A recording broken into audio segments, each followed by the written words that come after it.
Welcome to the Three Questions webcast series. I'm Wayne Baxter, Senior Executive Manager with One Capital Management. At One Capital Management, we develop and implement strategies for our clients that strive to grow, protect, and ultimately distribute their wealth. And we do that by offering investment wealth management services. Thank you for taking time to check us out. And if you enjoyed this episode of the Three Questions webcast, please consider liking this video and subscribing to our YouTube channel. Now, my clients are often referred to as cross-border clients. Why is that? Well, it's because they're either U.S. or Canadian residents who invest in U.S. and or Canadian dollar-denominated securities like stocks, bonds, and ETFs. Our process for advising our clients includes an in-depth discovery and diagnostic analysis of their wealth management goals and objectives. Home ownership for many families is high on their priority list, and for most families, generally speaking, the purchase of a home will be one of their most important financial decisions. For a Canadian family looking to relocate to the United States, there will most likely be discussion about purchasing a home, and with that, they'll likely discover that the house purchasing process here in the United States is a little more complex than it is in Canada. To also point out, just as an FYI, in previous editions of the webcast, we've addressed the three questions you should ask about conventional mortgages, and we had that with Jason Blatt, who's a mortgage specialist with Wintrust Mortgages. We discussed property insurance with Diane Beatty. She's the managing director for private client services with Cal Insurance and Associates Incorporated.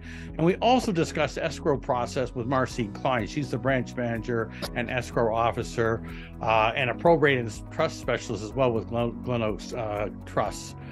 Regardless of whether you're a Canadian moving to the United States or a U.S. resident, if you haven't watched these episodes already, I would encourage you to visit our YouTube channel and check them out. They were great episodes. On this episode of the webcast, we'll be asking the three questions Canadians should ask before purchasing a home in the U.S. Joining us from Orange County, California is Don White. Don is a broker associate with the Purzycki White real estate team. Hey, Don, how you doing? Thanks for joining the Three Questions webcast. I'm doing great, Wayne. Thank you so much for having me. It's great having you, another fellow expat Canadian here in the U.S. And I got to say one of the reasons, for having you, quite frankly, is the fact that we know that you're an experienced real estate broker, but the fact that you're an expat, your perspective on this relocation process for Canadians that are moving, from the U.S. to Canada, you've actually lived that experience. I have. Yes, maybe you could shed some light on what that experience was like for you. And you moved from Calgary right down to here to Southern California. I did. That's correct, Wayne. Yeah. So we moved down here, close to 15 years ago now. And real estate is definitely a little different here in California for sure than it was up in Canada. So my real estate experience in Canada was in Saskatchewan and in Alberta. And it's just a lot more complex down here. There's a lot more people involved in every transaction. You've got escrow, title, lenders, your agents, you've got home warranty and third-party reports and that. So it definitely is a little bit more involved. Yeah, I remember, I just brought up in the opening for one of the things that was a really eye-opener is that generally speaking in Canada, if you find a house that's on the market that's for sale, it's almost generally accepted that there will be no issues in terms of getting property insurance for it. Down here in Southern California, that's not always the case. That's a big issue here. There's a lot of places now that you're almost worried if you can get coverage whatsoever. It is a really big issue here, actually. I had a situation recently with a client who was looking to purchase a home that had great views into, a nice ravine, but they probably wouldn't have been able to get fire insurance on the home. So, that really changes the decision-making process if you can't get insurance, especially with the volatility of our weather and other things like earthquakes and so on. But, I know we're really kind of generally speaking today about Canadians moving anywhere in the U.S. Right. It's not only California, but just as the point being made that you made was that the process for purchasing a home here is a little bit more involved. So why don't we just get right to our questions, the three questions that Canadians should ask before purchasing a home here in the United States. And again, these are, questions are generally, whether you're looking to relocate to the United States, and you could even be a U.S. resident, quite frankly, watching this webcast, and some of the things we're going to cover today will be as applicable to you as they will be somebody moving from British Columbia or Ontario or Nova Scotia or wherever. So the first question, I think it's a really good place to start here, is how far in advance of my target date should I start looking for a home in the United States? Well, Wayne, I think that research is key. So as soon as you know that you're going to be relocating, you want to start researching. How familiar are you with the area you're moving to? If you know it quite well, maybe you know exactly what neighborhood or what city you're moving to. If this is a job transfer and it's somewhere that you're not familiar with, you really want to start your research right away. You may not be moving for 6 months, but you want to look at, what's the pricing like?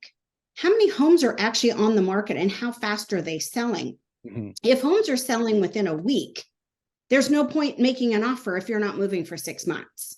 So really, the research is start right away, but get that important information that you're going to need to be able to make a decision.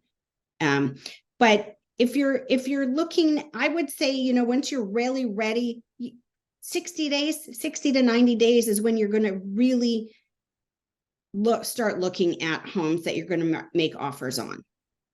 All right. So that's, and would you say that's generally speaking, Dawn, regardless if it is like Southern California versus say the Midwest, is that across sort of safe to say, regardless of where the relocation is? That's safe to say. It doesn't matter where you're moving to. It's really, but knowing what's happening in that market where you're going to is a big.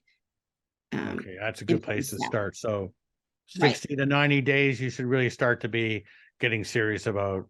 Yeah, actively looking, have someone boots on the ground in your desired location that you're working with to help you find the right home. Okay, so we all know that depending on where you're moving to the United States, the purchase price could be an eye opener, right? It can be a bit of a rude awakening, depending on where you're moving to. So in addition to the purchase price, what are some of the additional costs I should plan for?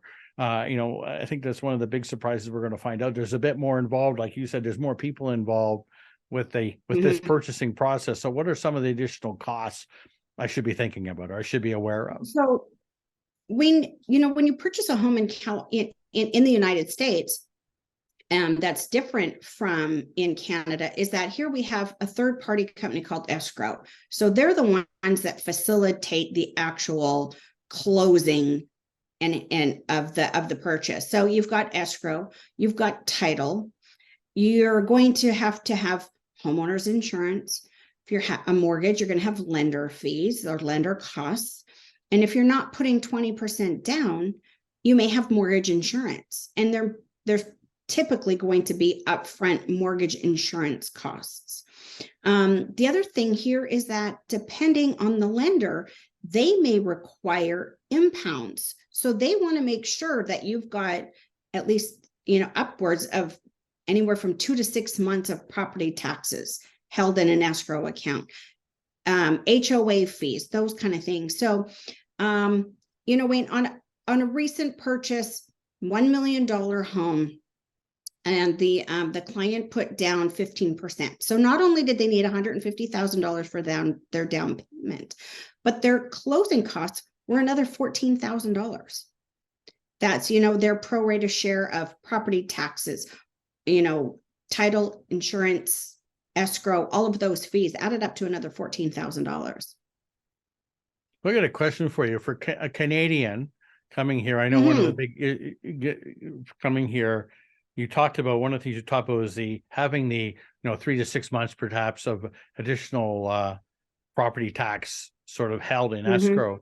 Is that until that runs out and then they're free and clear, or will they for the first couple years have to continually always have that buffer in place? Sort of depends. I think it depends on the lender, depends on the client. They really want to make sure that they've got that, you're going to keep paying your property taxes with your mortgage payment. They always want to make sure that they're sort of got a little bit in ahead of the game. So typically, once you've had a few years in your home, you can often stop paying your property taxes through your mortgage payment, but just pay them yourself on your own. And so the lender doesn't require you to keep those impounds in place. But generally speaking, when you first move here, you should probably expect that that'll be a buffer that you'll have to keep in escrow. That's correct. Right. Okay, right. Okay, well, that's excellent to know. So again, what we discovered here again is that not only are you having to put a down payment on a property, you have the cost of the property, there's a lot of other additional costs that you should be aware of. It isn't as straightforward. And Dawn just used the example of a $1 million home purchase here in the United States, where the buyer had to put down an extra $14,000 just to get over the finish line. So that's good to know.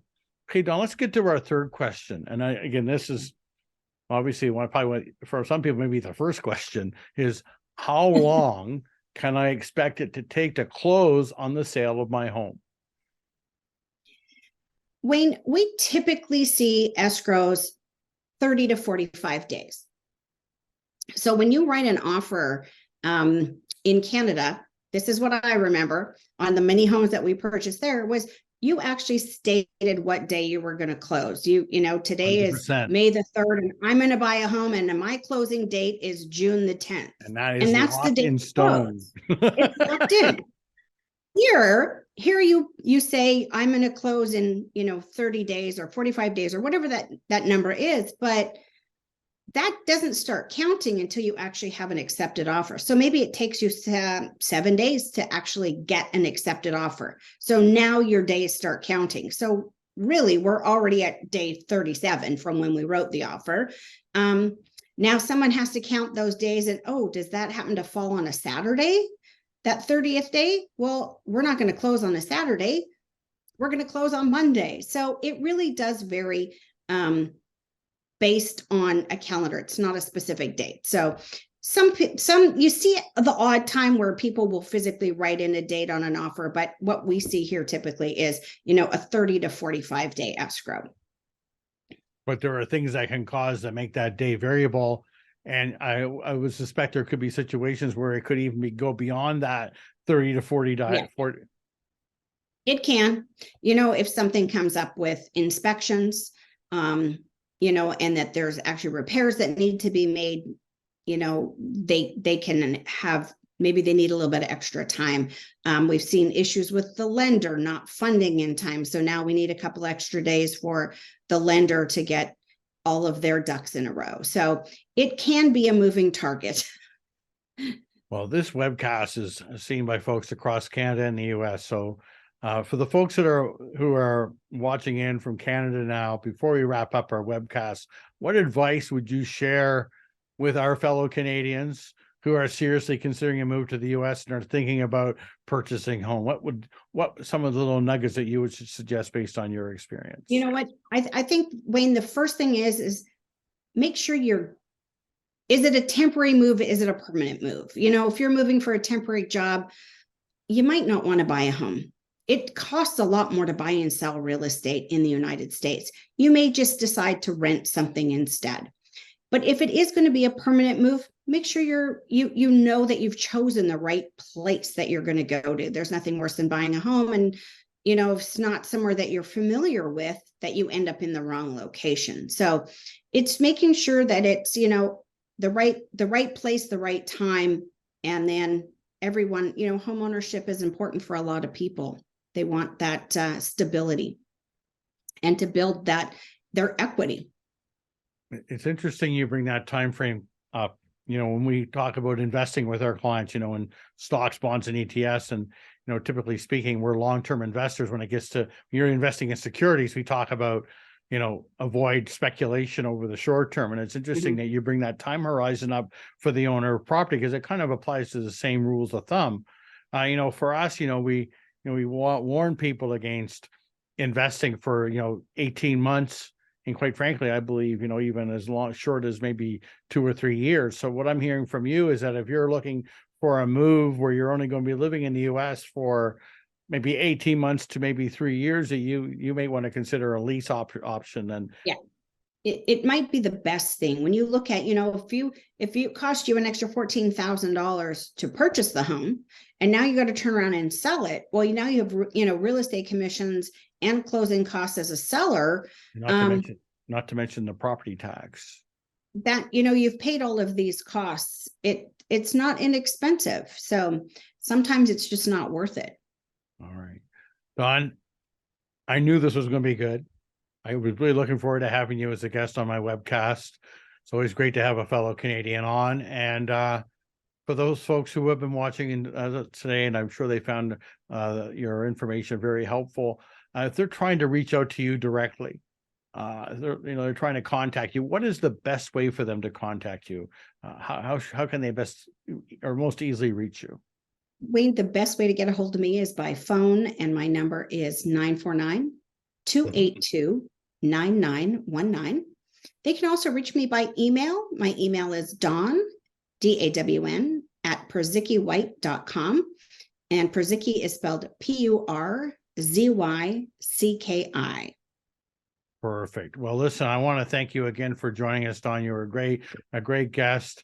I'm sure we're going to come up with some other topic that we can have you back on for. I really hope so, because you were an awesome guest today. Thank you very much. Wayne, thank you so much for having me. It was my pleasure. That's right. Dawn White is a broker associate with the Purzycki White real estate team at Century 21, and she's in Orange County, California. Dawn, thank you very much. Thanks, Wayne. I look forward to bringing the 3 Questions webcast, and I hope you find them educational and informative. Please consider liking this video and subscribing to our YouTube channel. And to receive notification of when our latest webcast will be posted, please click on the notifications bell. Lastly, to schedule an online Zoom consultation with me to discuss your wealth management needs, please click on the link in the description box below, www.onecapital.com/meetwithwayne. Thank you, and we'll see you soon.